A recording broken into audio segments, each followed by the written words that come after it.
his father climbed between the rocks. If they moved fast enough, they could probably see the fountain before darkness fell. Benjamin had brought sandwiches especially. They had no crusts. Benjamin's father insisted on that. They were meticulously crafted, packed away in neat boxes. For as many cycles as he could remember, Benjamin had made the climb with his father. Every time, the glow felt closer, more tangible. Benjamin hoped that one day he'd be able to reach out and touch it.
Benjamin ran.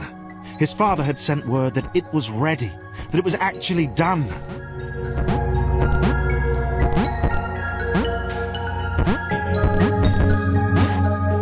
There had been a few misfires. Benjamin had seen the rectangle who'd tested Mark 26. More of a trapezium now.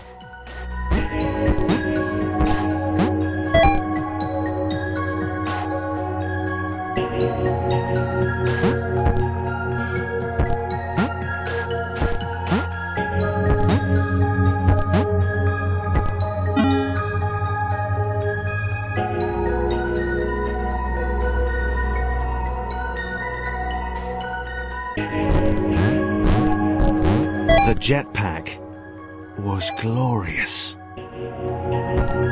Benjamin's father motioned to the switches he'd made, told him to fly to them.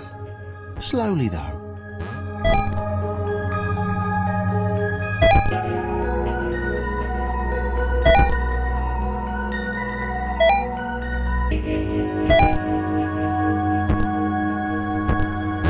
Benjamin ignored him, of course, hitting the sequence as quickly as possible. He was dying to test this out properly, to fly to the fountain.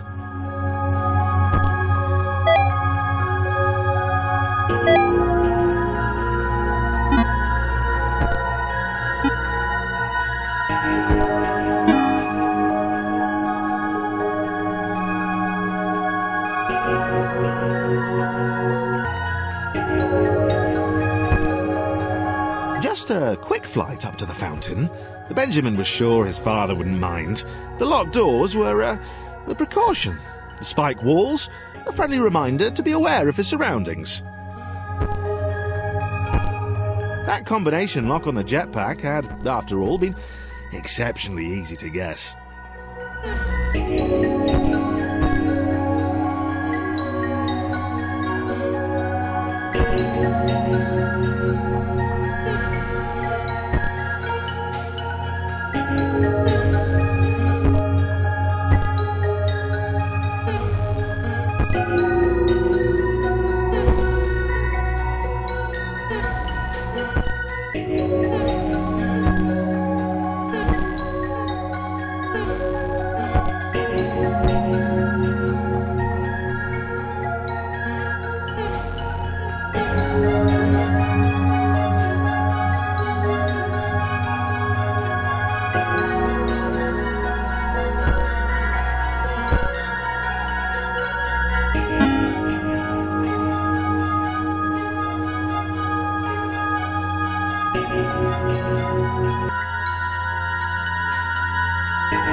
Anna was done. The fountain had sounded like a great idea when she started. An adventure. More importantly, it was an adventure she could have alone. But she hadn't been alone. And they had seen her.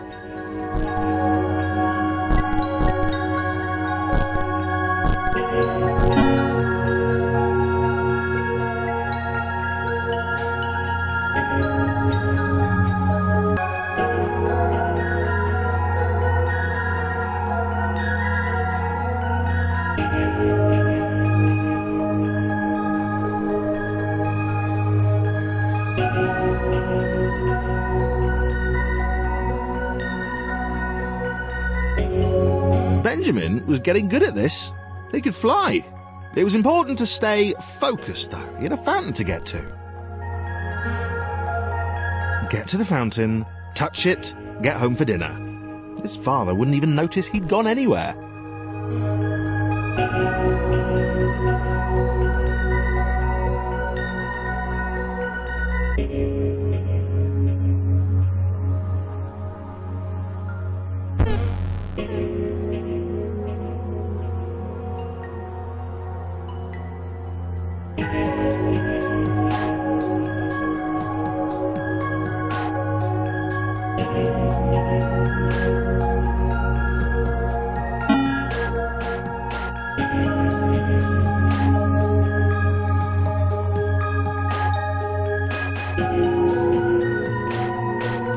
The rectangle seemed remarkably unimpressed by Benjamin's jetpack.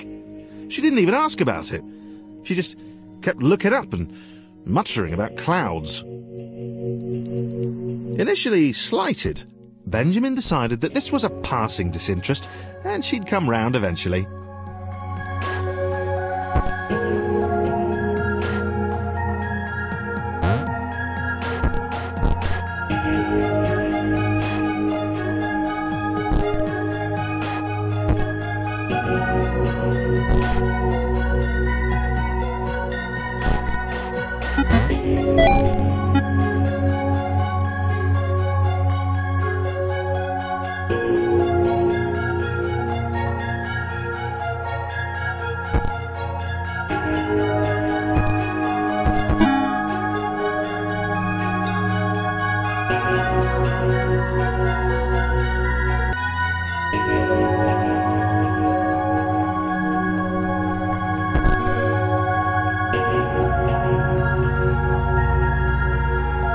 Anna tried to talk the obnoxiously single-minded Square out of his plan. She should have left him, taken the next portal home and forgotten about that big spluttering machine he kept motioning at heroically.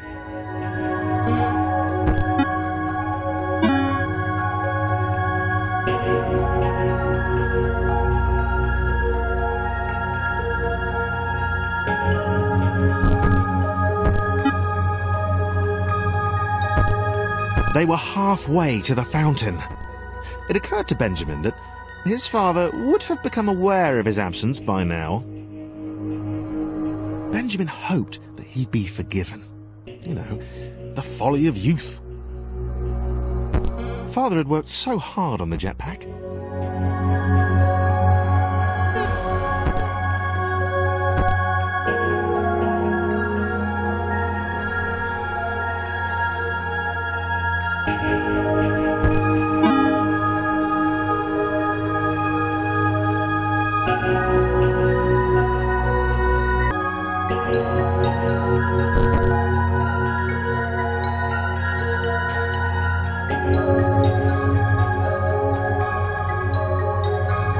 Anna tried again. She told Benjamin about the blinding light of the fountain, of the clouds which had defended it. She begged him not to carry on.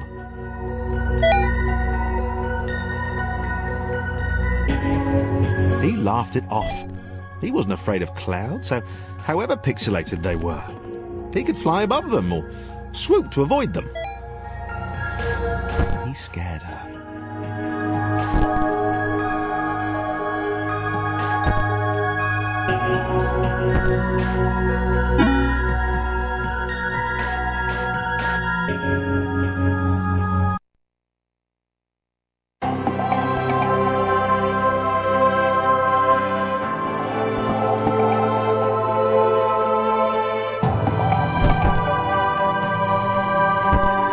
Sarah was awed by the square. Its voice boomed, raised above the roar of the jetpack. "You don't happen to have any sandwiches, do you?"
Benjamin liked the little purple fangirl. She was kind of cute. And she seemed really impressed with his jetpack. This was how Anna should have been looking at him all this time. But no, she was pure naysaying. She did understand the dream he had, the importance of what he was doing. That double jump was cool too.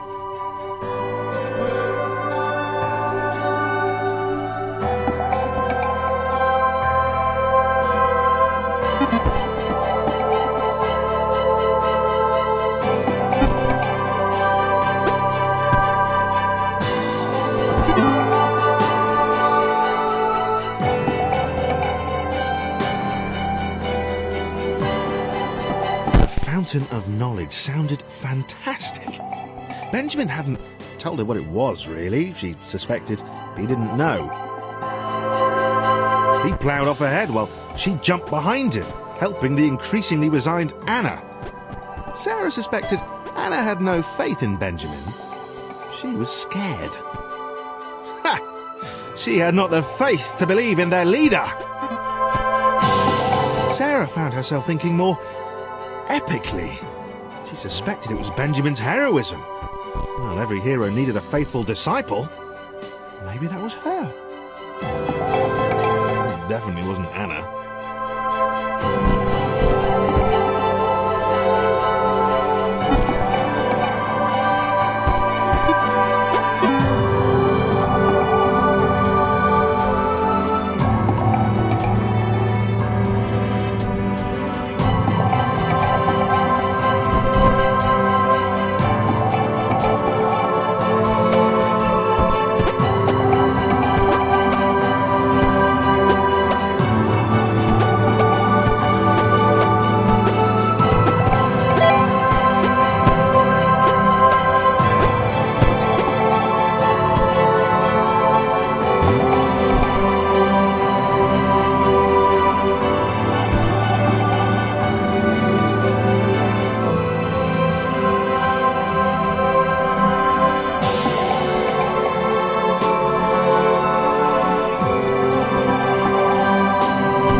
Was definitely done this time.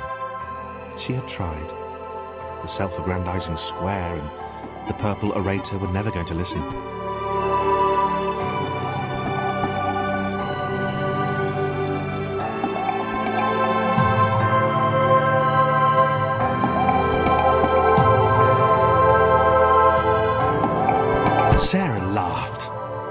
had no fear now.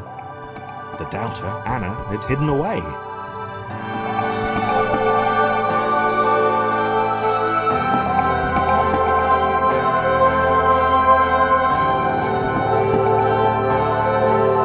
Benjamin carried her even higher. He swore the fountain was close, that soon she would see him touch it.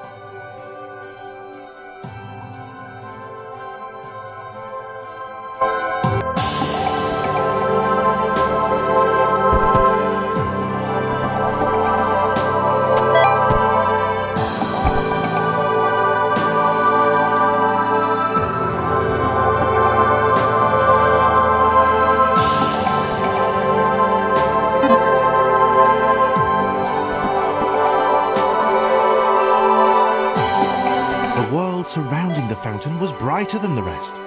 Light seemed to engulf the space around it, pouring into the chambers. Benjamin was close.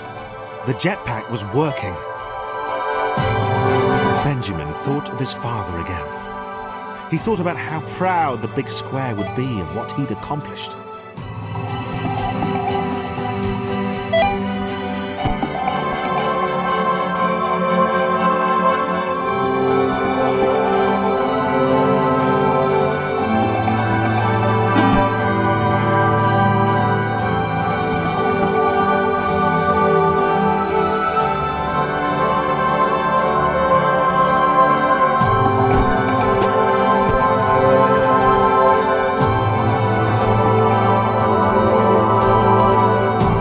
Sarah knew she could not follow Benjamin any further.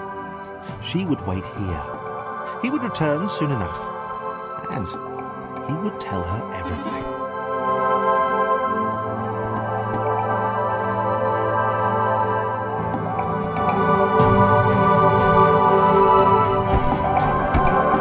It shone before him, its light reverberating off the walls percussively. It was awesome. It was everything he had hoped.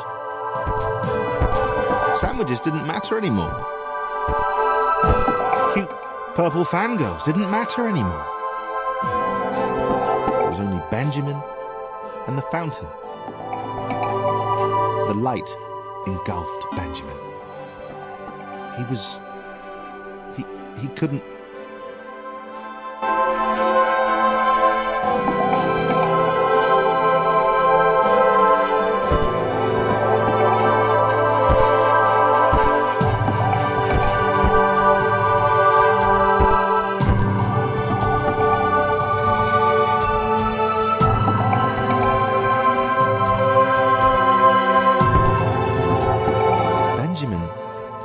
was blind. He had seen shadows, bright lights, data in innumerable and unimaginable combinations, and then it had gone. He wasn't ready. He sat.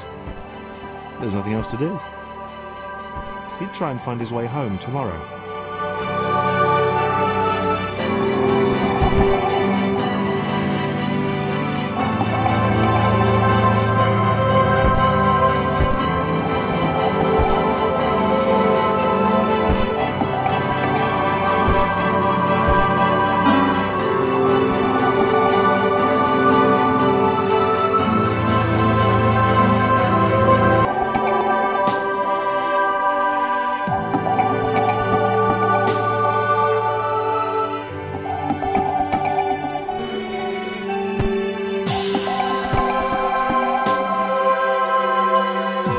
Sarah fell.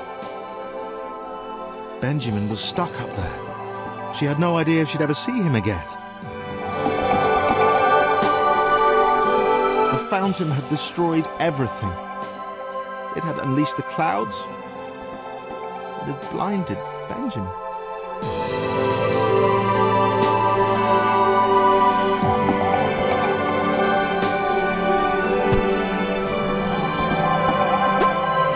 Sarah swore she would see it again. She'd get back to it. She would know what it was and what it contained.